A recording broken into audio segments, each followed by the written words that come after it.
बिस्मिल्लाहिर्रहमानिर्रहीम। अस्सलाम वालेकुम नाज़रीन, मैं हूं आसिम नसीर और आप देख रहे हैं हमारा यूट्यूब चैनल आसिम सीरीज। नाज़रीन, हमारे साथ मौजूद है मशहूर मॉर्फ एस्ट्रोलॉजर न्यूमरोलॉजिस्ट मलिक महबूब साहब। अस्सलाम वालेकुम मलिक साहब, क्या हाल है, कैसे हैं आप? वालेकुम अस्सलाम। अल्लाह का शुक्र है। आप बताएं कैसे हैं आसिफ साहब।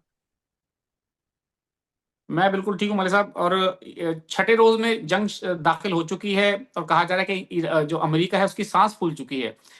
पहले अमेरिका ने कहा था कि हम अपनी जमीन पे ईरान की जमीन पे अपनी फौजें नहीं उतारेंगे, लेकिन अब इस चीज पर भी गौर किया जा रहा है कि ईरान के ऊपर फौजें जमीन पर उतारी जाए अमेरिका की तरफ से। लेकिन कहा यह जा रहा है कि जब भी अमेरिका फौज उतारता है उससे पहले कारपेट बॉम्बिंग होती है, जैसे कि हमने देखा है गजा में भी हुई। इसके अलावा इराक में जब खास तौर पे जब हुआ तो इराक में कारपेट बॉम्बिंग की गई, फिर जमीन पर फौजें उतरी थी। तो आपको लगता है कि ईरान जो है वो गजा या इराक है जहां पर कारपेट बॉम्बिंग हो सकती है? और दूसरा, ये जो मामला है जितना एस्केलेट हो रहा है, आपको लगता है कि माशी तौर पे बड़े मसाइल पैदा होते चले जा रहे हैं? अब रूस का भी ये कहना है कोट अनकोट के हम यूरोप को गैस की सप्लाई बंद कर देंगे।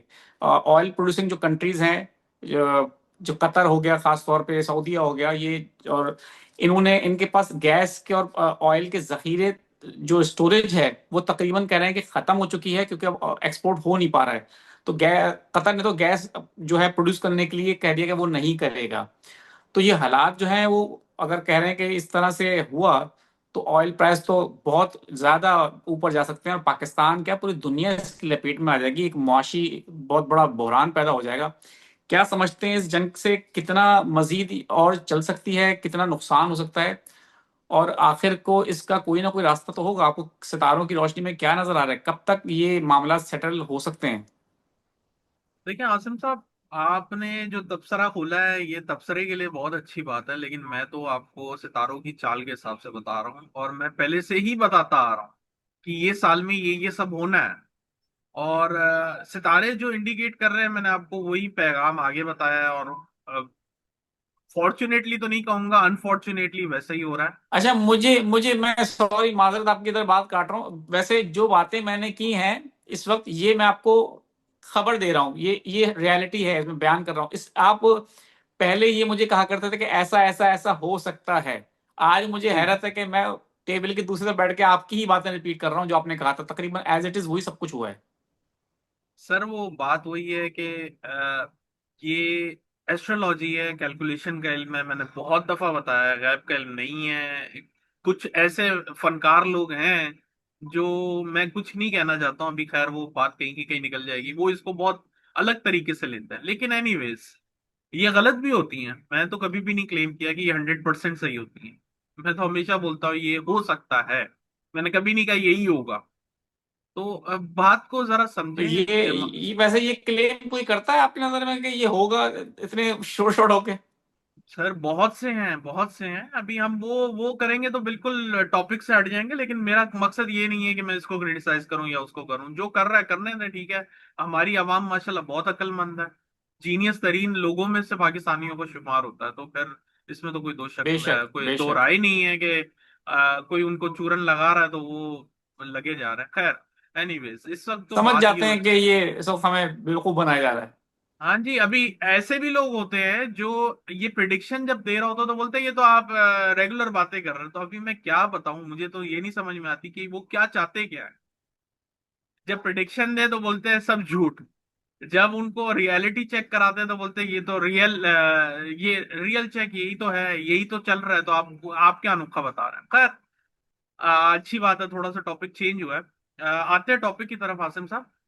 अ, जो सितारों की पोजीशन है, मैं आपको पहले से बोलता आ रहा हूँ कि फरवरी के बाद से मामलात बहुत खराब होंगे, डिस्टर्ब होंगे।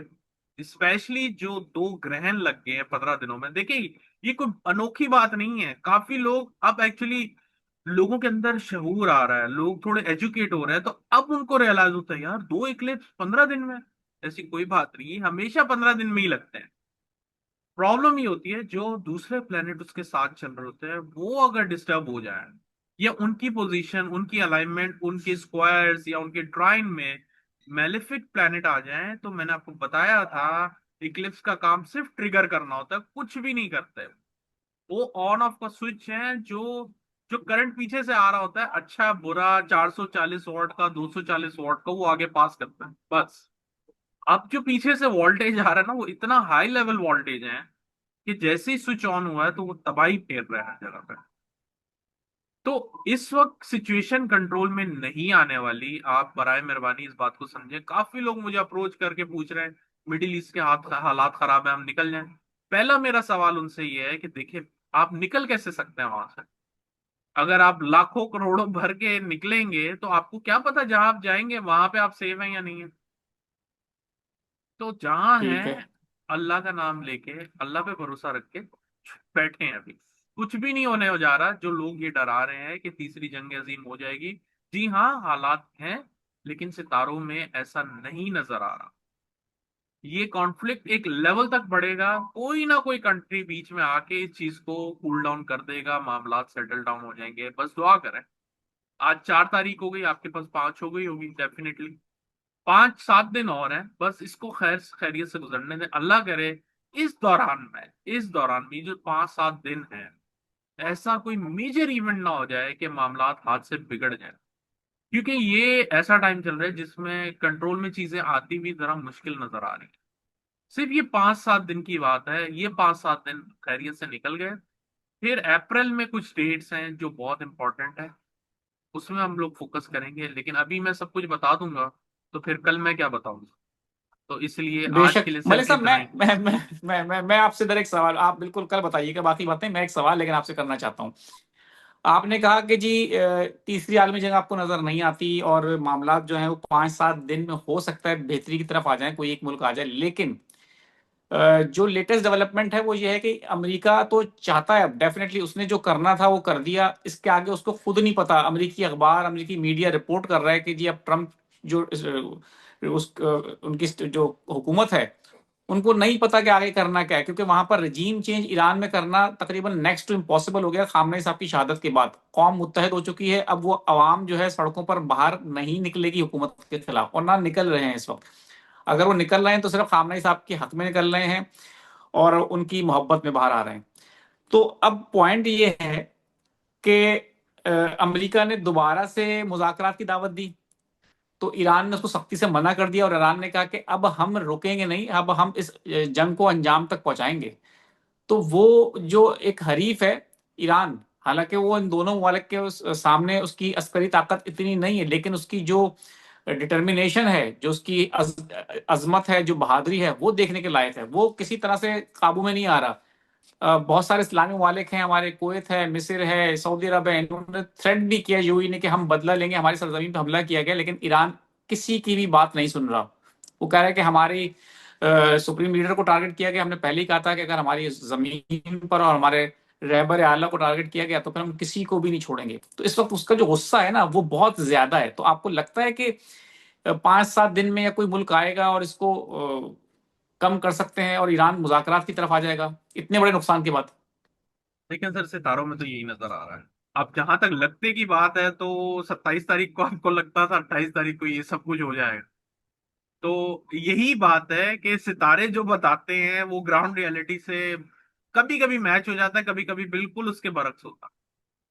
और अल्लाह करे ऐसी चीजें हो जाएं। लेकिन ये याद रखिएगा, आप मेरी बात को जरा, आसिम साहब, मैं यहाँ एक क्लैरिफिकेशन देना चाहता हूँ।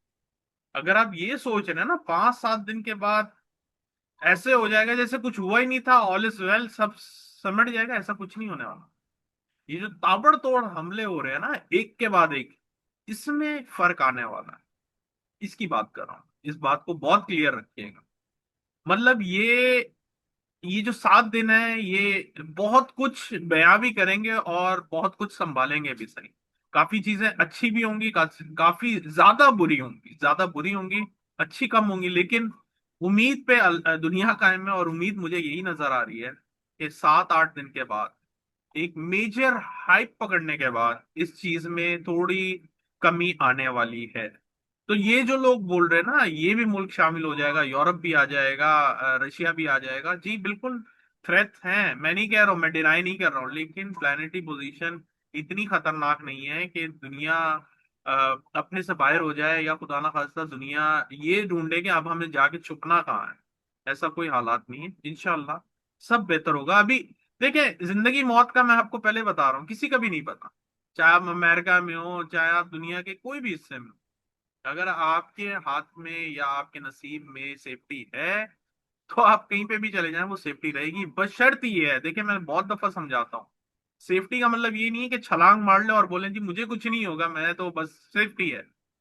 तो एक सेफ्टी ऊपर से होती है ग्रेस, एक सेफ्टी होती है जो इंसान को अल्लाह ताला देता है। लेकिन अब वो खुद गलत कदम उठाएगा तो फिर ये वाली बात नहीं है कि अल्लाह ताला आपने मुझे बचाया नहीं। बहुत सारी ऐसी मिसालें हैं पास में। तो कहने का बिल्कुल मकसद ये है बिल्कुल। कि जो सितारे बता रहे हैं उसमें एक चीज बहुत क्लियर है कि ये 5-7 दिन अभी मामलात मजीद सख्त नजर आते हैं। उसके बाद ये जो एक बबल अप की तरह प्रेशर पड़ा हुआ है इसमें कमी आना शुरू हो जाएगी। फिर से बोल रहा हूँ, अगर आप ये सोच रहे हैं बिल्कुल सही सही सलामत सब चीजें हो जाएगी, वो अभी टाइम लगेगा। वो अप्रैल के एंड में आप सोचेंगे कि दुनिया वापस अपनी जगह पर आना शुरू हो गई है। मैं वापस से बोल रहा हूँ, इसको जहन में रखिए। बिल्कुल ठीक है मलिक साहब, बहुत बहुत शुक्रिया, आपने बड़ा अच्छे से समझाया।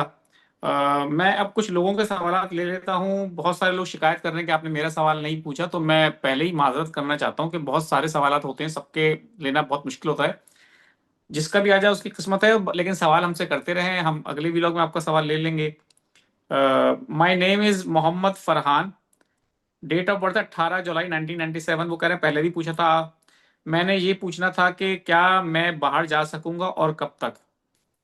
18 जुलाई 1997। सर अभी आपका टाइम नहीं चल रहा, आप जा सकेंगे 2027 की जुलाई के बाद। शुमैला सदफ है, 4/4/1987। शौहर के साथ सुलह या घर वापस जाने के कब तक मिल सक एक्सपेक्ट कर सकती हूँ।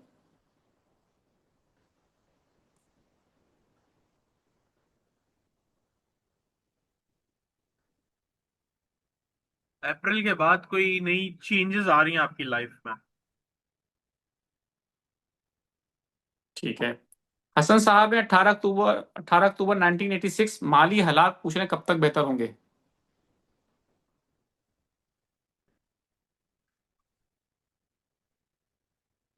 सर माली हालात आपके डिफिकल्ट रहेंगे कुछ अर्सा, आपको सख्त मेहनत की जरूरत है। बाहर चले जाएं, बेस्ट रहेगा आपके लिए। 12/5/2001 डेट ऑफ बर्थ है। मैं सऊदी अरब में रहता हूँ, जॉब करता हूँ। वो कह रहे हैं उसको छोड़ के सोलर पैनल का काम शुरू करना चाहता हूँ पार्टनरशिप में। तो वो पूछ रहे हैं कि कर सकता हूँ, बेहतर है कि नहीं। अभी नहीं कह रहा, आपके लिए प्रॉब्लम है। मुश्किल मेहनत ज्यादा नजर आ रही है इस वक्त, जो चल रहा है उसको चलते रहना।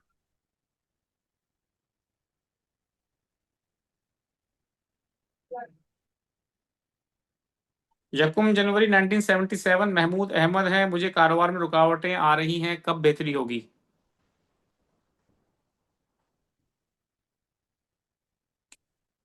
2027। रेहाना यास्मीन है, 4/3/1977। वो सवाल उनका ये है कि उनको अपनी जॉब के हवाले से डिफिकल्टीज जो है वो फेस करनी पड़ रही हैं, तो पूछ रही कब तक खत्म हो सकता है। मार्च में इंशाल्लाह आपके लाइफ में चेंज आएगा, लेकिन थोड़े इमोशनल प्रॉब्लम नजर आ रहे हैं साथ में, उस पर जरा ध्यान रखें, बेहतर रहेगा इसमें। सैयद यूनुसुद्दीन है, 19 अगस्त 1967। मेरे माली हालात कब तक अच्छे होंगे।